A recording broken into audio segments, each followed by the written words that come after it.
Hey, what's going on, everybody? This is Josh Copeland, and welcome to another episode of The Wind Down.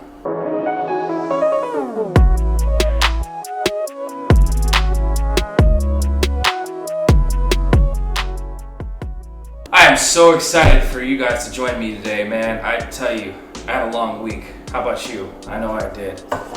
Today, we're gonna start something different. We're gonna try something different. We're gonna try white wine today. Now, before I start indulging in this deliciousness, if this is your first time on the show, what we're doing is we're just kind of taking a breather after a long day of crushing it, killing it, projects, closing clients, dominating your mission, and all that good stuff. See, in the world of entrepreneurship, everybody always talks about, working 18, 20 hours, 36 hours in one day.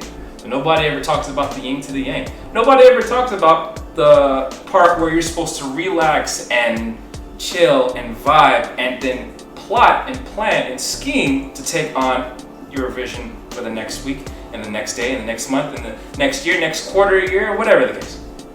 So that's what we're doing today, okay?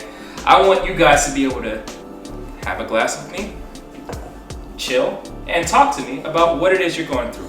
But while you guys sip on this delicious wine, I'm going to talk to you about my day and the lessons that I've learned. So to start it all out, I normally do reds, but today we're going to try something different. I got this from this really cool store called World Market. It's called Foodies. It's really delicious. It's a Chardonnay. If I'm going to go for any white, I'm going to go for a Chardonnay because Chardonnays are famous for having accents like honey and golden apple and melon and things like that, and they're really good, especially for this one. So this one, if you're gonna go for Chardonnays, the rules usually is red meats goes with red wines, white meats go with white wines. So if you're ever having like fish or chicken or anything like that, you definitely want to go with a white.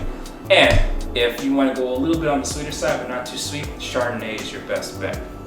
So do me a favor and try that. Let me know what you think.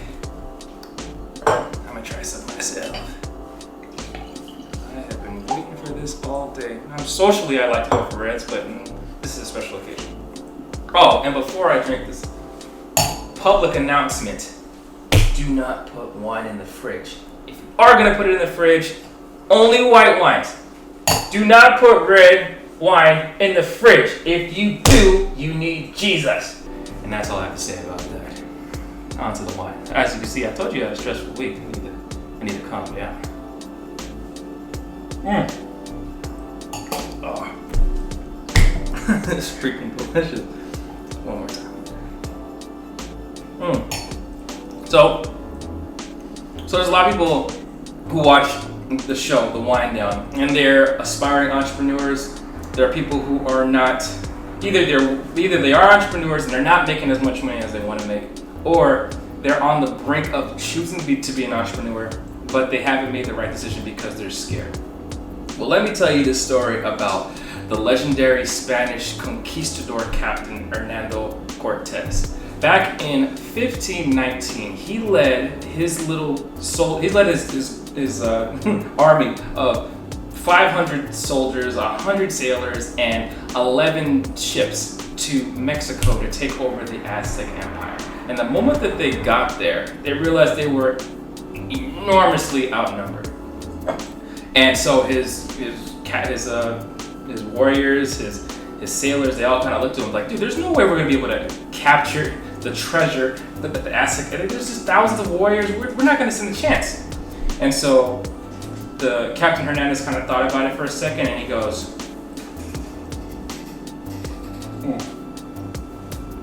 He looks him dead in the eye, and he goes, burn the boats.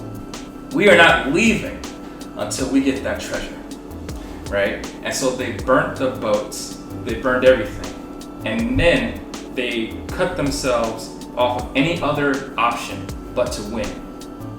And literally, that time that they were there, they beat the entire Aztec army, which was hundreds of thousands of soldiers, and they got the treasure and they took over the Aztec Empire. Now, why am I mentioning this? Because there's gonna come a time where you have to deal with a situation like that too, but in your own story. Like mine. I actually had to deal with an experience like that, and it was the make or break of my copywriting career. So there was a time where I was struggling like crazy in my copywriting career. I was not making any money and I had rent to pay. I was living with a roommate I kept telling them that rent was going to be late and all that other stuff. It was a pretty stressful time for me. So I did what anybody else would do. I went and looked for a job, and I found one at Zara's retail. So it's a clothing store, really nice clothes. I wouldn't work there, but I would totally buy the clothes there. In fact, when things open up, because we're in quarantine, I'm gonna buy some clothes there. But I digress. I ended up getting that job, but at the exact same time I got that job, my mentor, Jason Capital, who I'm gonna talk a little bit more about in the later episodes, he reached out to me and he's like, "Hey, how are you doing, Josh?" And I said, "Oh, I'm good. I'm doing this and that. I'm helping clients, but I'm not really where I want to be yet, and I wish that I could be making more money." So around the time that I got hired at Zara's, I had a referred client from Jason Capital reach out to me and go, "Hey, I'm looking for a copywriter." And we talked, we chit-chatted. He told me what he needed. Long story short, I ended up closing him on a $5,000 deal, and it was the most money I'd ever made. That exact same moment, literally maybe 5 or 10 minutes later, I ended up getting a call from Zara's saying that I got the job. Now, Zara's was paying like $11 an hour because and it's part-time.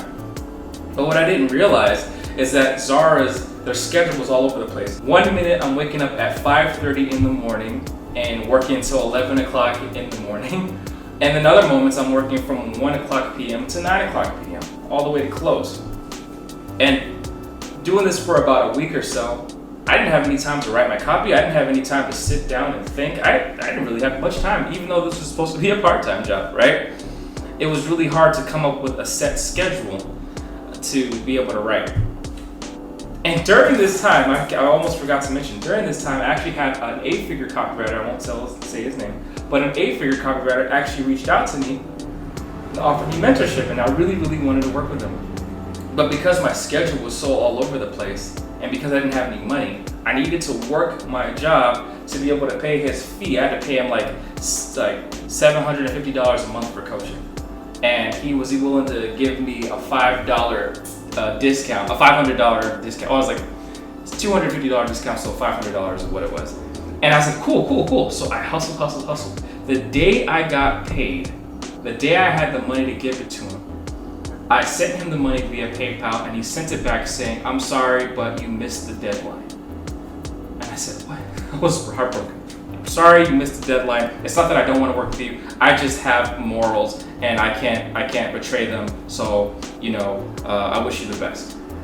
And I was so pissed, right? Because I was like, "What the hell? Like, this is my only shot. I've always wanted a mentor, and he was an 8-figure copywriter, and I really wanted to work with him. Well, now he doesn't want to work with me because I didn't have the money."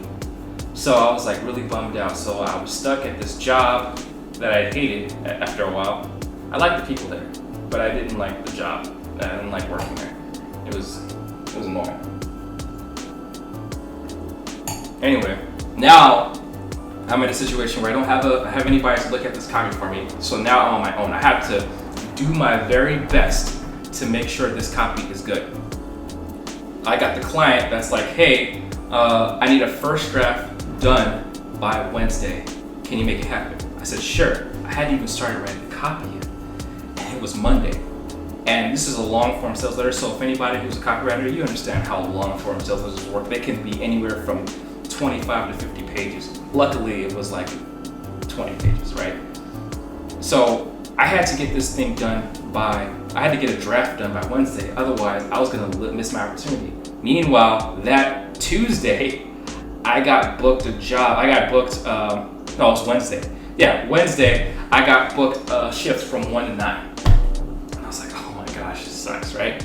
I'm not gonna be able to get this draft done in time and be able to do this. And then to top it off even more,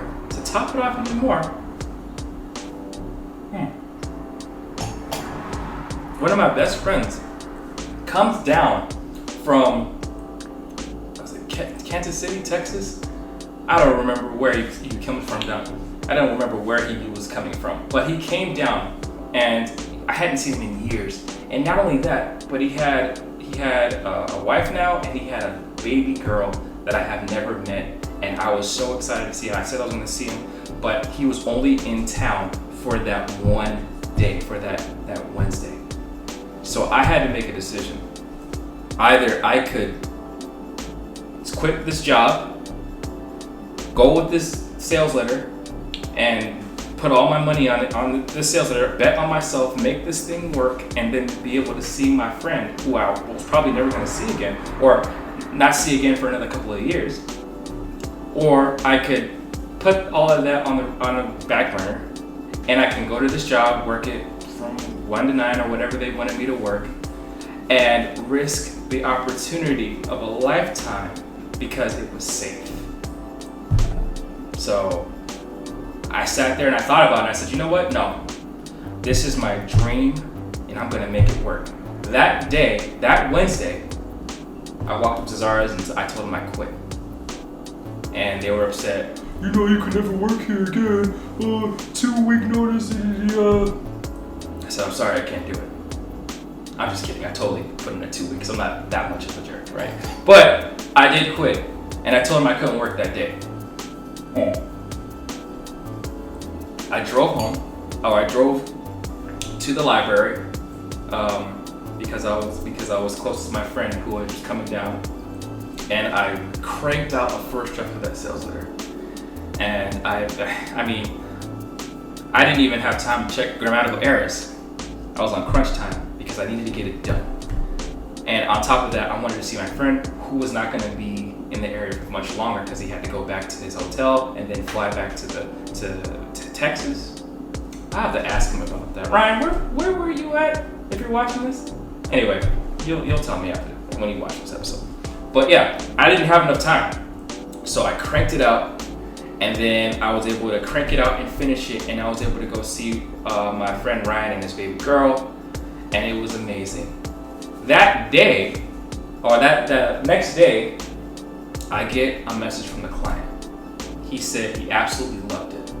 In fact, I didn't really need to do any more changes, but I did do changes. I went back and I made more changes. I added more stuff. I added more of my copywriting goals and dreams. I added more of my copywriting tactics and strategies, and I ended up turning in a final draft that was amazing. It was probably one of the best sales letters I had ever written. So, client reads it because it was a sales letter for his client. So it was a client trying to serve a client. He outsourced me to write copy. I write this sales letter. My client loves it. He goes to his client reaches out to me, dude, this is an amazing sales letter, thank you so much. But that wasn't the best part. The client then goes to Jason Capital and he says, thank you so much for hiring this copywriter, referring this copywriter to me. He did amazing work. Jason Capital then goes to his, he reached out to me, hey, I heard that the copy went really well. I heard that the project went really well. I said, yeah, cool. He's like, can I see the copy? I said, sure, send him the copy. He then takes it, shows it to his team, who are killers. They are almost all of them are A-type personalities, and they're not easily pleased. All of them love my sales letter.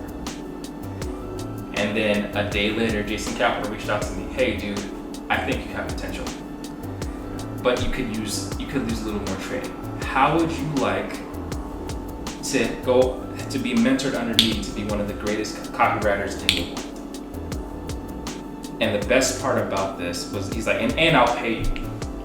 He even was offering to pay me about $3,000 a month. And the best part about all of this is that he reached out to me and offered me a paid mentorship on my birthday. So, moral of the story, if there's a dream and you have a shot, you have an opportunity to make it work, burn the boats, because you'll be forever glad that you did. That was about as sweet as this freaking wine. My name is Josh Copeland, and if you guys got any value out of this video, be sure to drop a like, drop a share, drop a comment, and if there's any any entrepreneurs that you know of, or if you're an entrepreneur yourself and you want to come kick it with me and sip some wine, I'd love to have you on the show. Go ahead and leave your information in the comment section, or you can DM me. Either way is fine. But until then, I'm gonna continue sipping on this delicious Chardonnay. My name is Joshua Copeland, and Godspeed. I don't know how to end this thing, but you know what the point is. Before you go though, check this out. I'm gonna start doing something new. That's right. I'm going to be offering a Josh score. I'm gonna rate the wine myself, because Vivino does a really good job, but I can do a good job as well. And I rate this Chardonnay with honey, golden apple, and melon accents. I give it about a 3.5 out of 5. So if you guys want to try it, go for it. It's delicious. It's gonna go really well with fish and chicken. But until then, my name is Josh Copeland. And again, like I said, if you got any value from this video, go ahead and drop a like and drop a share and drop a comment. I'm getting kind of slurpy because this wine is delicious. And yeah, I'll talk to you soon. Take it easy. Peace.